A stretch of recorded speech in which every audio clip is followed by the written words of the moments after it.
من طيبة قبل المغيب طالبا قرب. Assalamualaikum warahmatullahi wabarakatuh. Alhamdulillahi rabbil alamin. Allahumma salli ala sayyidina Muhammadin wa ala alihi wa sahbihi ajma'in. Jumpa lagi dengan saya Faiz Fikri Al-Fahmi dalam channel Faiz Hazanah yang membuka wawasan dan ilmu pengetahuan bagi kita semua. Mudah-mudahan kita semua selalu ada dalam lindungan Allah Subhanahu wa taala. Pada video kali ini masih berkaitan dengan mata kuliah Akidah Akhlak. Pada kali ini kita akan membahas hal-hal yang membatalkan akidah. Fenomena yang terjadi di tengah-tengah kita, banyak orang yang sadar ataupun tidak sadar, mereka bisa melakukan perbuatan yang bisa masuk ke dalam kategori kufur atau bahkan musyrik. Ini merupakan sesuatu yang harus kita hindarkan, supaya kita tidak terjerumus kepada kekufuran, kemusyrikan, agar terjaga nilai-nilai iman kita, akidah kita kepada Allah Subhanahu wa taala. Mari sama-sama kita awali dengan membaca basmalah. Bismillahirrahmanirrahim. Yang pertama, kufur. Apa itu kufur? Kufur secara bahasa berarti menutupi. Sedangkan menurut syara, kufur adalah tidak beriman kepada Allah Subhanahu wa taala dan tidak beriman kepada Rasulnya.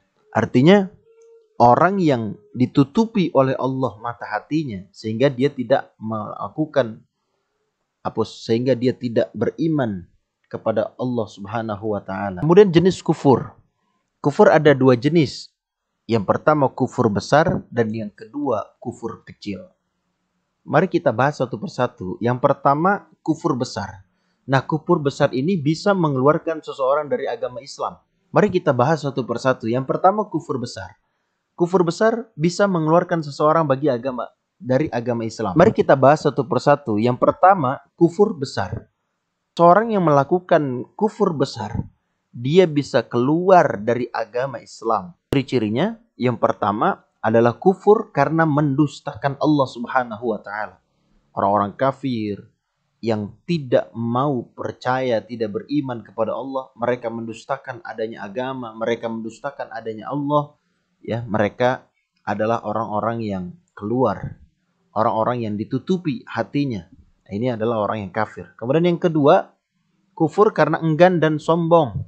Sebagaimana Allah Subhanahu wa taala menyatakan dalam Al-Qur'an surat Al-Baqarah, ketika Allah memerintahkan kepada seluruhnya untuk sujud kepada Nabi Adam, sedangkan mereka semua sujud, malaikat sujud, illa iblis, ya, kecuali iblis. Aba wastakbar wa kana minal kafirin. Kenapa iblis tidak mau sujud kepada Nabi Adam? Tentu sujudnya ini adalah sujud untuk penghormatan, bukan sujud untuk ibadah. Karena haram hukumnya sujud kepada makhluk. Iblis tidak mau sujud kepada Nabi Adam, padahal ini perintah Allah.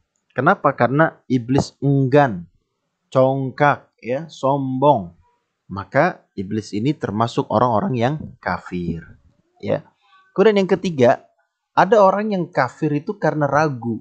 Sebagaimana dalam surat Al-Kahfi ayat 35 sampai ayat 38 disebutkan, yang artinya, dan ia memasuki kebunnya sedang ia aniaya terhadap dirinya sendiri. Ia berkata, aku kira kebun ini tidak akan binasa selama-lamanya. Dan aku tidak mengira hari kiamat itu akan datang.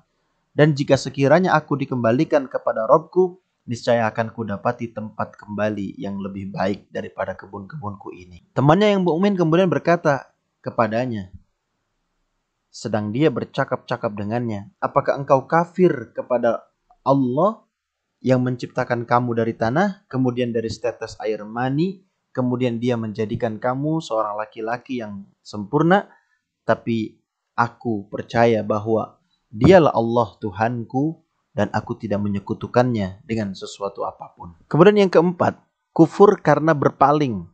Dalilnya adalah firman Allah Subhanahu wa taala dalam surat Al-Ahqaf ayat 3 yang artinya, dan orang-orang kafir itu berpaling dari peringatan yang disampaikan kepada mereka. Dan macam orang kufur yang kelima adalah kufur kafir karena nifak. Dalilnya firman Allah Subhanahu wa taala dalam surat Al-Munafiqun ayat 3 yang artinya yang sedemikian itu adalah karena mereka beriman secara lahirnya lalu kafir secara batinnya. Kemudian hati mereka dikunci mati, karena itu mereka tidak dapat mengerti. Nah, yang kelima ini orang yang ditutup hatinya oleh Allah sehingga dia menjadi kafir karena dia nifak, ya, dia munafik. Zahirnya dia beriman kepada Allah, dia percaya kepada Allah, tetapi hatinya, batinnya dia mengingkari semua keimanannya. Jenis yang kedua ada kufur kecil. Kalau kufur yang besar tadi bisa menyebabkan orang terjerumus kepada kekafiran, keluar dari agamanya, sedangkan kufur kecil ini yaitu kufur yang tidak menjadikan pelakunya keluar dari agama Islam. Ia tetap muslim, ya. Ia adalah kufur amali. Kufur amali itu adalah dosa-dosa yang disebutkan di dalam Al-Quran dan As-Sunnah sebagai dosa-dosa kufur, tetapi tidak mencapai derajat kufur besar. Ya, seperti kufur nikmat. Ya, sebagaimana yang disebutkan dalam firman Allah surat An-Nahl ayat 83 yang artinya mereka mengetahui nikmat Allah, kemudian mereka mengingkarinya, dan kebanyakan mereka adalah orang-orang yang kafir. Artinya ini kufur nikmat, ya. Mereka diberikan nikmat Allah, tapi mereka mengingkari, tidak mensyukurinya, ya. Maka ini adalah orang-orang yang kufur. Mereka tetap Islam, tidak kemudian menyebabkan dirinya keluar dari agama Islam. Hanya saja perilakunya itu mendapatkan dosa. Kemudian termasuk juga membunuh orang muslim. Sebagaimana yang disebutkan dalam sabda Nabi Muhammad SAW, sibabul muslim fusuqun wa qitaluhu kufrun. Mencaci maki orang Islam adalah suatu kefasikan dan membunuh orang Islam adalah suatu kekufuran. Ya, kemudian sabda Nabi Muhammad SAW, la tarji'u ba'di kuffaran yadribu ba'dukum riqaba ba'd. Janganlah kalian sepeninggalku nanti kembali lagi menjadi orang-orang kafir, yaitu mereka yang sebagian kalian memenggal leher sebagian yang lain. Hadis riwayat Al-Bukhari dan Muslim. Ini bagian daripada kufur kecil. Teman-teman, selanjutnya termasuk juga bagian dari kufur kecil itu bersumpah dengan nama selain Allah. Nabi SAW bersabda, man halafa bi ghairillah faqad kafara aw asyraka. Barang siapa yang bersumpah dengan nama selain Allah, maka ia telah berbuat kufur atau syirik. Ya, dia bersumpah demi hewan, misalnya dia bersumpah demi matahari, ya, demi rembulan. Makanya dalam Islam sumpah itu wallahi billahi tallahi. Misalnya ada orang yang perlu kita yakinkan bahwa kita ini tidak seperti apa yang dituduhkan sama mereka, kemudian kita mengatakan wallahi, saya bersumpah demi Allah saya tidak melakukan hal tersebut. Nah, persumpahan itu dengan nama Allah. Orang yang bersumpah dengan selain nama Allah, dia perbuatannya masuk dalam kategori kufur. Tetapi ketika dia bersumpah dengan nama Allah, dengan sumpahnya dia berdusta, padahal dia menyebut-nyebut nama Allah, maka dosanya juga merupakan dosa yang besar. Bahkan pelakunya harus puasa 3 hari berturut-turut lantaran menebus dosa dia bersumpah atas nama Allah, tapi dia berdusta atas sumpahnya itu. Nah, kemudian yang kedua teman-teman, sesuatu yang bisa merusak nilai-nilai keimanan kita, akidah kita adalah syirik. Apa itu syirik? Syirik adalah menyamakan selain Allah dengan Allah Subhanahu wa Ta'ala dalam rububiyah dan uluhiyah, serta asma dan sifatnya. Syekhul Islam mengatakan syirik ada 2 macam. Yang pertama syirik dalam rububiyah, yaitu menjadikan sekutu selain Allah yang mengatur alam semesta, sebagaimana Allah berfirman, qul ud'ul ladzina za'amtum min dunillah la yamlikuna mithqala dzarratin fis samawati wala fil ard wa ma lahum fihima min syirkin wa ma lahu minhum min zahir. Katakanlah wahai Muhammad, serulah mereka yang kamu anggap sebagai ilah, sebagai Allah, ya, selain Allah. Mereka tidak memiliki kekuasaan seberat zarrah pun di langit dan di bumi, dan mereka tidak mempunyai suatu saham pun dalam penciptaan langit dan bumi, dan sekali-kali tidak ada di antara mereka yang menjadi pembantu bagi Allah. Nah, ini adalah syirik dalam rububiyah. Jadi makna daripada syirik itu sendiri adalah dia meyakini hapus. Nah, yang kedua, syirik dalam uluhiyah, yaitu beribadah, dia berdoa kepada Allah dalam bentuk doa, dalam bentuk ibadah, namun ibadahnya, doanya itu tidak semata-mata karena Allah, melainkan karena ingin dipuja, dipuji, disanjung oleh manusia. Dia bersedekah tapi tidak karena Allah. Ya, sedekahnya karena pengen dilihat oleh manusia, karena dipengen konten, ya, supaya menjadi sesuatu yang dianggap oleh manusia ini berhati mulia, rajin ibadah, rajin sedekah, ya, sehingga diupload lah segala macam. Padahal ya niatnya bukan karena Allah tapi karena ingin dilihat oleh manusia. Nah, ini banyak ya, umumnya dilakukan oleh manusia adalah menyekutukan dalam uluhiyah, yaitu dalam hal-hal yang merupakan kekhususan bagi Allah, seperti berdoa kepada selain Allah di samping berdoa kepada Allah, atau memalingkan suatu bentuk ibadah seperti menyembelih, berkurban, bernazar, berdoa dan sebagainya kepada selain Allah. Jadi dia bernazar, dia berkurban, dia melakukan amalan, dia bersedekah, ya, tujuannya bukan karena Allah. Kalau pagi rajin sholat duhanya di kantor, ya, supaya kelihatan sama bosnya misalnya. Nah, itu bagian daripada syirik, ya. Nah, karena itu barang siapa menyembah dan berdoa kepada selain Allah, berarti ia meletakkan ibadah tidak pada tempatnya dan memberikannya kepada yang tidak berhak. Dan itu merupakan kezaliman yang paling besar. Allah berfirman, "Inna syirka la zulmun azim." Sesungguhnya menyekutukan Allah itu adalah benar-benar kezaliman yang sangat besar. Diperkuat lagi dengan hadis Nabi SAW. Nabi menyatakan, "Ala unabbi'ukum bi akbaril kabair." Mau nggak kamu aku beritakan kabar yang sangat besar, bi akbaril kabair, yaitu tentang dosa-dosa yang besar. Salasan, sampai Rasulullah mengatakan 3 kali. Qalu, para sahabat kemudian menjawab, "Bala ya Rasulullah." Iya ya Rasul, mau.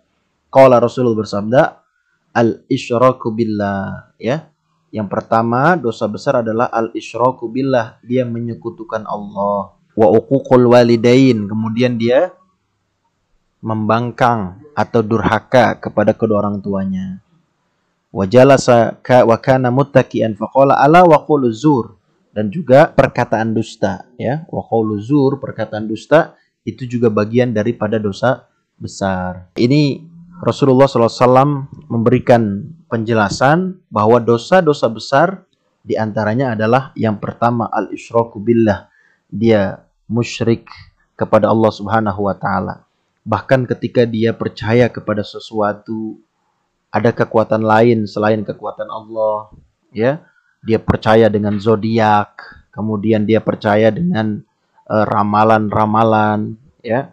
Pernah satu ketika waktu malam hujan deras, begitu deras hujan. Kemudian besoknya Rasulullah bertanya kepada para sahabat, "Apa yang terjadi tadi malam?" Para sahabat menjawab, "Ya Rasul, hujan turun dengan derasnya." Kemudian Rasulullah bersabda, "Barang siapa yang percaya kepada bintang ini, maka dia telah musyrik kepada Allah. Sedangkan barang siapa yang percaya kepada Allah, berarti dia telah kafir terhadap bintang ini dan bintang itu." Artinya hujan itu datangnya dari Allah, bukan karena ramalan daripada bintang ini dan bintang itu. Kemudian syirik menyekutukan Allah, dikatakan dosa besar yang paling besar dan kezaliman yang paling besar karena ia menyamakan makhluk dan khalik pencipta pada hal-hal yang khusus bagi Allah Ta'ala. Barang siapa yang menyekutukan Allah dengan sesuatu, maka ia telah menyamakannya dengan Allah, dan ini sebesar-besar kezaliman.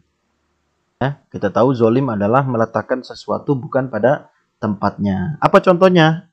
Contoh perbuatan syirik diantaranya adalah orang yang memohon, berdoa, ya, kepada orang yang sudah mati, baik itu nabi, wali, ya, maupun yang lainnya. Perbuatan ini adalah syirik.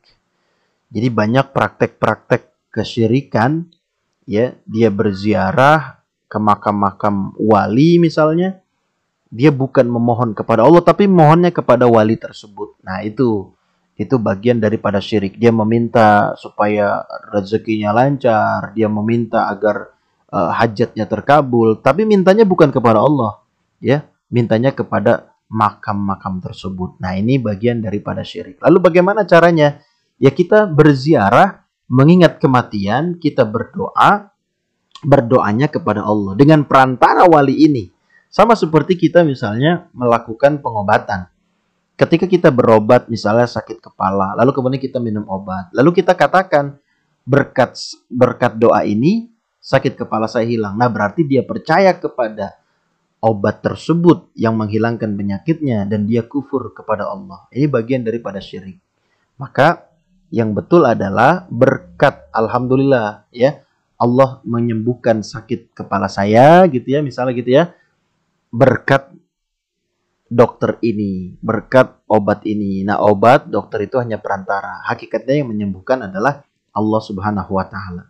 Pernah ada satu kisah, Nabi Musa alaihissalam, beliau itu kan kalimullah, orang yang bisa bercakap dengan Allah.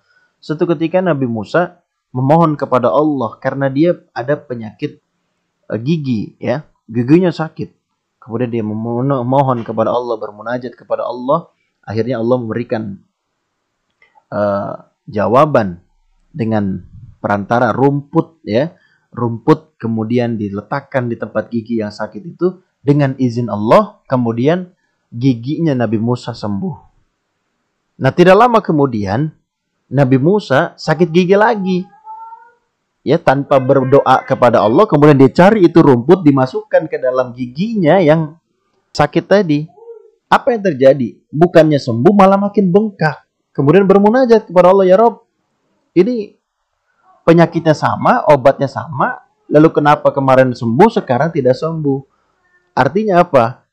Karena yang kemarin dapat izin dari Allah, yang ini tidak mendapatkan izin dari Allah. Nah, maka yang menyembuhkan penyakit itu bukan rumputnya, bukan obatnya, tetapi Allah Subhanahu wa taala, ya. Hati-hati, ini banyak orang yang terjerumus kepada kesyirikan. Dia menganggap ada kekuatan lain selain kekuatan Allah, padahal sadar tidak sadar keimanannya sudah rusak, akidahnya sudah bobrok lantaran ketidakfahaman dia terhadap ilmu tadi, ya. Lanjut, Allah Subhanahu wa taala berfirman, "Wa man yad'u ma'allahi ilahan akhar la burhana lahu bihi fa innama hisabuhu 'inda rabbih innahu la yuflihul kafirun." Barang siapa menyembah Allah, barang siapa yang menyembah Tuhan yang lain bersama Allah, padahal tidak ada satu dalil pun baginya tentang itu, maka sesungguhnya perhitungannya di sisi Rabb-nya, sesungguhnya orang-orang yang kafir itu tiada beruntung. Ya, orang-orang kafir, orang-orang yang tidak percaya kepada Allah, tertutup hatinya dalam iman kepada Allah, mereka orang-orang yang tidak akan beruntung. Selanjutnya, ancaman bagi orang yang berbuat syirik. Yang pertama, Allah Subhanahu wa taala tidak akan mengampuni para pelaku syirik ini. Di mana Allah Subhanahu wa taala menyatakan, "Innallaha la yaghfiru ay yushraka bihi wa yaghfiru ma duna dzalika liman yasha. Wa may yusyrik billah faqad iftara itsman 'azima." Yang artinya, Allah mengampuni dosa-dosa selain syirik. Dosa meninggalkan sholat, dosa tidak puasa, bertaubat kepada Allah, Allah ampuni. Dosa berzina diampuni oleh Allah ketika bertaubat taubatan nasuha. Tapi kalau dosa syirik itu sulit bagi Allah untuk mengampuninya. Ya, perlu taubatan yang benar-benar taubat nasuha, ya. Kemudian yang kedua, ancaman bagi orang yang berbuat syirik adalah diharamkan surga bagi orang yang musyrik. Innahu may yusyrik billah. Ulangin. Innahu may yusyrik billah faqad harramallahu alaihil jannah wa ma'wahun nar wa ma lidzalimina min ansar. Jadi yang kedua ancamannya adalah dia tidak masuk surga. Kemudian yang ketiga, pelaku syirik, amal perbuatan kebaikannya semuanya dihapus oleh Allah. Walau asyraku la habitu anhum ma kanu ya'malun. Masya Allah, ibadah puasanya, salatnya, zakatnya, pahala haji, umrohnya, hancur, lebur, lenyap semuanya karena gara-gara melakukan dosa syirik ya.